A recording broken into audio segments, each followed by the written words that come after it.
So I basically brainwashed myself into becoming a different person. And I mean that literally. I deliberately rewired my neural pathways until I couldn't recognize my old self anymore. However, the thing is, it wasn't just the meditation or the mental rehearsals or affirmations that changed my reality. Those were just tools. What actually changed everything was something much more important, and I feel like nobody talks about as well. And so, what I discovered is that our reality isn't created by what we do or even what we think, but it's created by who we believe ourselves to be at the subconscious level. And so once I understood how to change my identity instead of just my thoughts, that's when money started flowing in ways that I never thought possible. Because 3 years ago, I was the person who would check their bank account with, squinted eyes because I was afraid to actually see the number. And I would be the person who would say things like, I'm not just good with money, rich people are just lucky. And I had this whole identity built around struggle and that it was hard to actually generate money. And so I was basically in a toxic relationship with my bank account. Like we'd go days without speaking, then we'd have makeup sex and I'd promise to do better, only to ghost it again when things got uncomfortable. And what's crazy is I was doing all the right things externally. Okay? I was reading books, trying to save, try to budget, setting goals, and my actions were saying abundance, okay? However, my subconscious identity was screaming lacking. And so if you've been working on abundance but feeling like there's some invisible force or ceiling that's holding you back, well, like you take 2 steps forwards and 3 steps back. I completely understand. That was me for years. Like you understand all the concepts intellectually, you're doing all the right actions, but something still feels off. Like you're fighting against your very own operating system. And so over the last 3 years, I've actually immersed myself deep into this work and spent thousands of hours applying these principles. I've also worked with hundreds of clients who were stuck in the same identity trap that I was. And so what I'm about to share isn't just some theory, but it's what finally broke me after years of frustration. So in this video, I'm going to show you exactly how I use Dr. Joe's neuroplasticity principles to rewire my brain from scarcity to abundance thinking. And I want to break down the science in simple terms and share the specific meditation approach that actually helped me access and literally rewire my financial identity. Because once I understood that my reality, well, financial reality, was just a reflection of my subconscious self-concept, aka identity or how I perceive myself, everything changed. So, grab some notes and let's talk about the identity trap, okay? This is the frustrating place where your conscious desires are completely misaligned with your subconscious identity, okay? Your heart and brain are misaligned. They're not in coherence. That is the equivalent of someone who wants to be a bodybuilder, but subconsciously believes that they are naturally scrawny. You know what I mean? No matter how many protein shakes, no matter how much they eat, their identity is, I'm a skinny person. And so the body will maintain that reality, okay? We all know a skinny person whose affirmation is, no matter how much I eat, I just can't seem to put on weight. Or on the other way around as well, there's someone that eats very little, and no matter how much they diet, they just can't seem to lose weight, okay? For me, I would literally get I would get anxiety checking my bank balance, heart racing, palm sweating. Then my self-talk was also so toxic that a therapist's hair would fall out. You know what I mean? I'm bad with money. Rich people have some secret I don't know about. Like I had some pessimistic version of me who would like not shut up inside my head. So therefore, my relationship with money was like dating someone with commitment issues. Like money would show up, we'd have a good time, and then it would ghost me for a month. Now, instead of recognizing that as a toxic pattern, I'm just going to be grateful for it when it would text me back like, oh my God, thank you, money. You're here again. Please stay with me this time. See? And I remember this one moment, and this was where it really hit me. I received an unexpected bonus, about $3,000. That should be amazing, right? But listen, within 2 weeks, my car broke down and it cost exactly $3,000 to repair.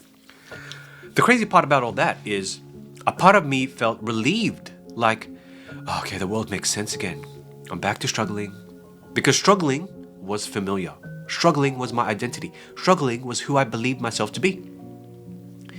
It was like my subconscious had a financial thermostat set to barely getting by. And anytime my circumstances tried to exceed that something would happen to bring me back to that identity set point, okay?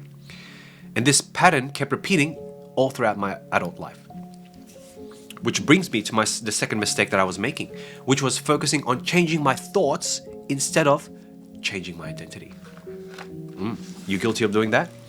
Because for years, I tried to think positive about money. I'd repeat affirmations, money flows to me easily, while my subconscious, aka my body, was basically holding up a sign saying, yeah, right, dude. Okay, that's what it was doing. The problem wasn't my conscious thoughts, right? It's easy to think another thought, but it was my subconscious identity. And your identity isn't what you think, but it's who you believe yourself to be at the most foundational level. It is your self-concept, your emotional signature, your entire way of being in the world. That is like trying to speak French with an American accent. You can say all the right words, but everyone still knows that you're American, okay? That was me with abundance. Saying all the right things, but vibrating at the frequency of scarcity, lack, struggle. So what's really happening when we're caught in this identity trap? Why does our subconscious fight so hard to maintain our current identity, even when it's causing us pain? And how do we actually change who we believe ourselves to be at the deepest level? Well, neuroscience is the answer, okay? And a huge transformation happened when I discovered how our reality is actually a reflection of our subconscious self-concept. Because listen carefully, was this thing that I stumbled upon with Dr. Joe's work on neuroplasticity, right? That this idea that you can literally rewire your brain through focused attention and elevated emotion. And then something clicked for me. What if my situation wasn't about external circumstances, but about who I believe myself to be at the subconscious level? You getting this? You don't get what you want in life. You get who you are. And who was I? Well, I was someone who believed money was hard to come by. Someone who felt uncomfortable around wealth. Someone whose entire emotional signature was tuned to the frequency of not enough. Okay? Think about it like this. Let me dive deeper. My identity was basically set to struggling artist, except without the artist part. Just struggling, okay? I was like, okay, the ramen noodles lifestyle without the creative fulfillment. That's what I was, okay? Well, because 95% of who we are by age 35 is a set of memorized behaviors, emotional reactions, beliefs, and perceptions that function like an autopilot program running our lives. So these programs are encoded in us as neural networks in our brains, and physical pathways that our thoughts habitually travel along, okay? And so, therefore, the more we think a certain thought or feel a certain emotion, the stronger these neural pathways become. So listen, if you've spent years thinking I'm bad with money, or you're living paycheck to paycheck, you feel anxiety when you think about money, you've literally built a neural superhighway for those thoughts and feelings, okay? And your brain will naturally default to taking those established paths because it's the path of least resistance. Hope this is clicking for you. My scarcity neural pathways were like superhighways, 8 lanes wide, filled with cars, bumper to bumper traffic 24/7. Meanwhile, my abundance pathways were like some dirt road in the middle of nowhere. Google Maps doesn't even recognize this road, okay? Now you gotta stay with me because we understand the science behind Dr. Joe's teaching that we must become before we can receive, okay? So, I decided to do something crazy because I'm a crazy guy. Instead of trying to change my circumstances, my external reality, what if I changed my identity first? What if I literally rewired my brain to become someone who naturally attracted and created wealth? Not through affirmations or vision boards, but through actually becoming a different person neurologically. Oh, interesting. This is what becoming your future self is. It's not about pretending or fake it till you make it. No. It's about literally reconfiguring your state of being to embody a new identity before there's any external evidence of it. So what did that look like for me? Well, for me, this meant identifying exactly who I would be if I already had the financial reality that I desired. Like, how would that person think? How would they feel? How would they make decisions? What would their relationship with money be like? And then deliberately practicing being that person every single day, every moment, regardless of what was happening in my external reality. What it's like is basically playing catfish with the universe. Like, yes, hello, I'm wealthy. I'm wealthy me from the future, okay? Don't mind my current bank balance. This is just a glitch in the system. The real me drives a G-Wagon and he doesn't check prices for avocados. He just grabs them. But I'm not going to lie, this process was weird and uncomfortable. At the beginning, there were days that I felt like I was having an identity crisis. Like, who am I if I'm not the person who struggles with money? What happens to my relationships if I start seeing myself as wealthy? Whoa. And it was like my old self was fighting for its survival. But it was just afraid of the unknown. It didn't know what was on the other side. And there was this one particular morning after meditation where I was embodying this new identity, when suddenly I felt this wave of grief just wash over me. And I realized I was literally grieving my old self. This identity that I carried for decades was deliberately, I was letting go of. And I sat there just crying and in grief of the loss and liberation at the same time. Because your current identity, even if it's causing you pain, is familiar. It's home. And our brain is wired to seek the familiar and avoid the unfamiliar. So when you start to deliberately become someone new, there's this neural resistance that's pulling you back to who you've always been. My old identity was like an ex who keeps texting me at 2 a.m. Like, hey, remember me? Remember how comfortable it felt to struggle together? Those were the days, right? You want to get back together? You want to get back together? That is up to you if you want to get back with them. But now, this raises the question, an important question. How do you exactly change your identity at the neurological level? What specific practices allow you to access and rewire your subconscious programming? And what happens in your brain when you consistently embody a new financial identity? Well, that's some great questions. That's why changing your thoughts isn't enough. You must change who you believe you are. Now, the problem with most approaches to transformation is that they only focus on the conscious mind, the thinking, the rational part of you that makes up only about 5% of who you are. Okay? The real power lies in the subconscious, the 95% of that runs automatically based and programmed beliefs and emotions. Okay? Changing who you believe yourself to be requires accessing and rewriting these subconscious programs. And people try to change with their thoughts, with their conscious thinking alone. Interesting. But I thought Dr. Joe says thoughts are the language of the brain, but feelings are the language of the body. So you need to get beyond the analytical mind to the place where all these programs actually live. Interesting. That is like trying to fix your computer by typing on the keyboard when the problem is in the hardware. Okay? You need to get inside the machine and rewire the circuits. That is what neuroplasticity is all about.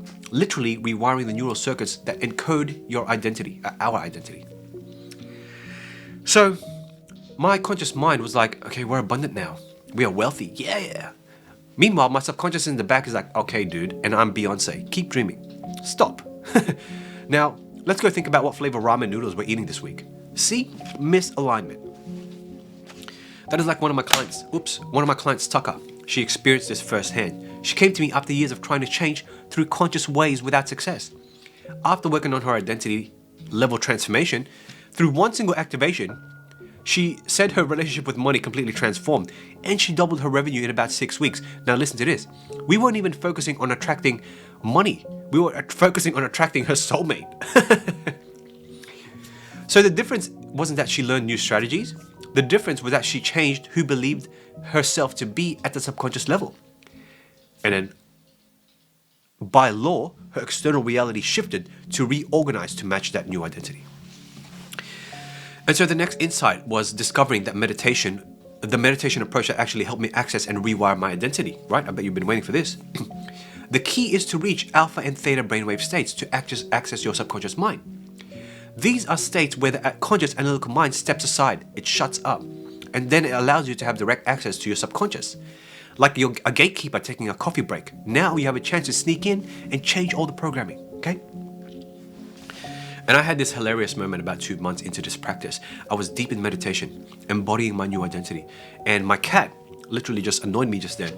Jumped out of me, he jumped on my lap and scared the shit out of me. Literally jumped on, and then I started laughing.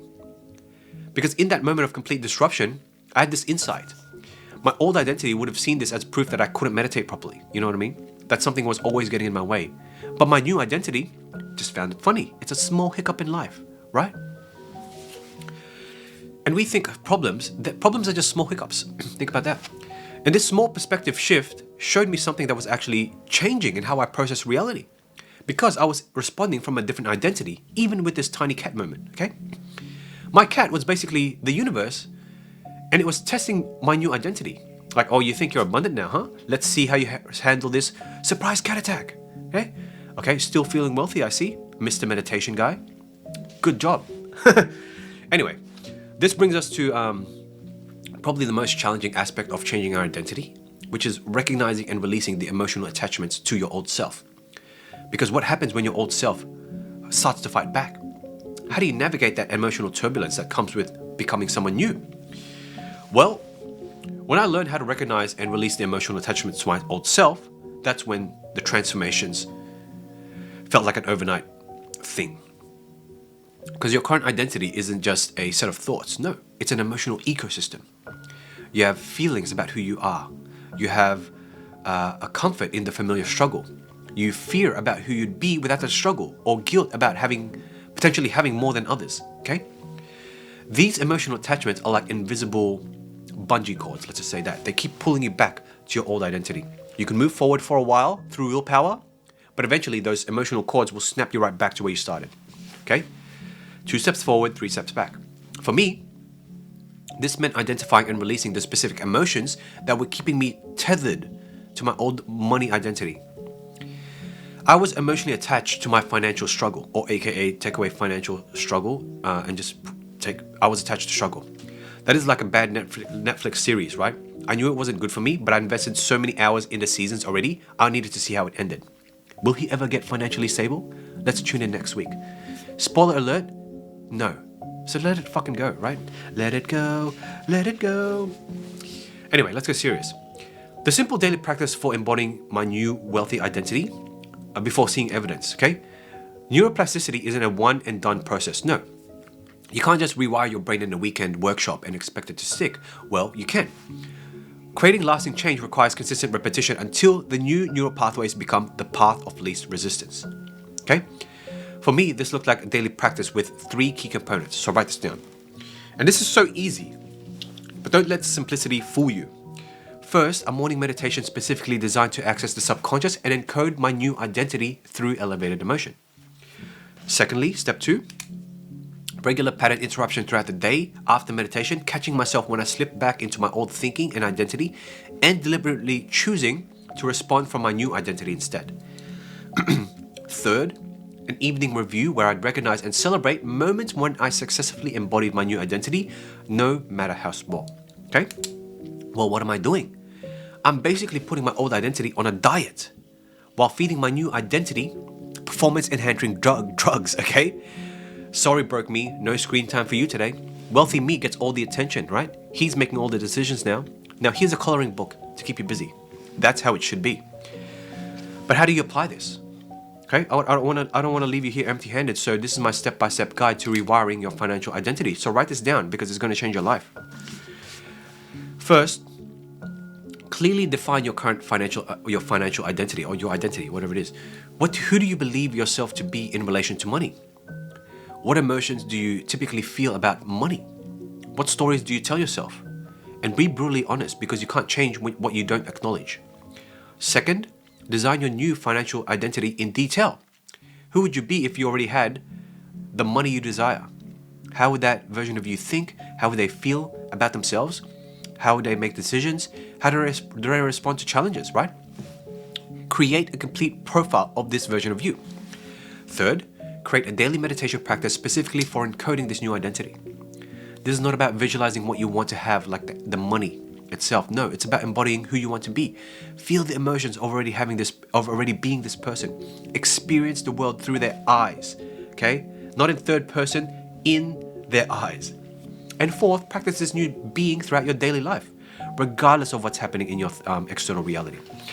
When you have to make decisions or challenges arise, you have to ask yourself, how would my wealthy identity respond to this? Then respond with that, okay? Sometimes you need to get yourself coherence first. And seventh was, this is something new, but another insight was understanding why consistency in being my future self created more change than visualizing outcomes, aka money. Most people approach manifestation with intensity but lack consistency. They will do a powerful visualization once and they'll feel great for a moment, but then spend the rest of their time embodying their old identity, struggle, frequent anxiety, depression, whatever it is. That's like going to the gym and doing one super intense workout and thinking it'll transform your body. Okay, stop. Consistent, moderate exercise over time will completely reshape your physiology, and our brains work the same way. It's the consistent daily practice that creates lasting change. Peak experiences also create dramatic changes, but you still have to maintain that energy after a peak experience through consistent daily practice.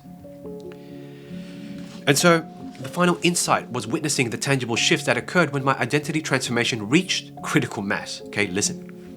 At the beginning, the changes were subtle. A new thought here and there, a different emotional response. Yeah, okay. But I kept going with this practice.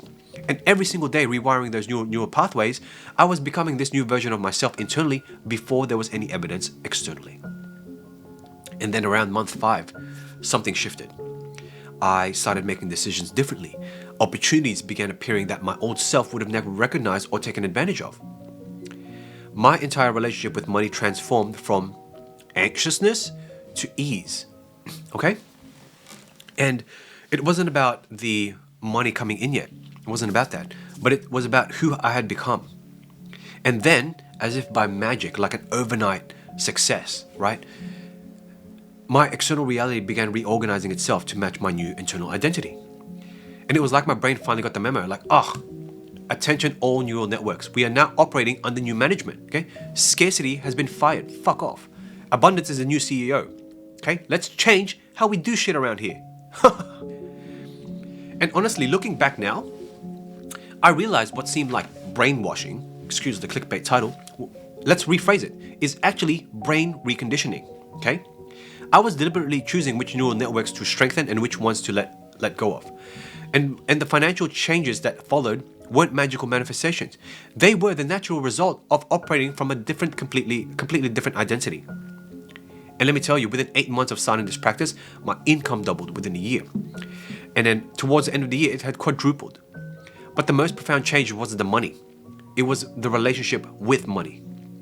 The anxiety was gone. The scarcity thinking was gone. The constant worry about enough was gone. I had literally become a different person neurologically, and my financial reality had no choice but to reflect that new identity, okay? It's like I'd been playing a character in a play for decades without realizing it was just a role. It's just a role. When I finally recognized that I could choose a different role, step into a different character, game changing. Not because the world magically responded to my wishes, but because I was literally perceiving and interacting with the world as a different person. I don't know if you've seen the movie Freaky Friday with Lindsay Lohan, but that was my life, right? I was doing Freaky Friday on myself, except instead of switching bodies with Lindsay Lohan, I switched identities with my future wealthy self. And let me tell you, my future self has so much better taste in investments and probably movies as well, okay?